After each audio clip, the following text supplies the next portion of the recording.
शिरसा देवं गौरीपुत्रं विनायकं भक्तावासं स्मरे नित्यमायुकामार्थसिद्धये।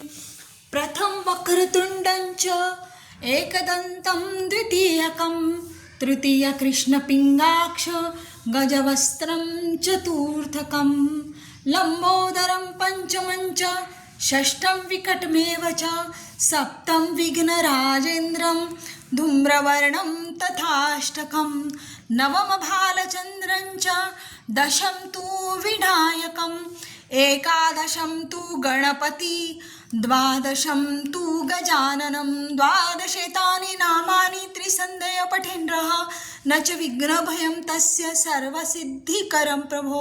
विद्यार्थी लप्ते विद्यां धनार्थी लप्ते धनं पुत्रार्थी लप्ते पुत्रान् मोक्षार्थी लप्ते गतिं जपेत गणपति स्तोत्रं षड्भर्मात्से फलं लभते संवत्सरेण सिद्धि च लप्ते नात्र संशया। अष्टभ्यो ब्राह्मणवेश्च लिखित्वा य समर्पयत तस्य विद्या भवेत् सर्वा श्रीगणेशस्य प्रसादता। इति श्री नारद पुराणे संकष्टनाशन गणेश स्तोत्रं संपूर्णम्। ॐ गं गणपतये नमः।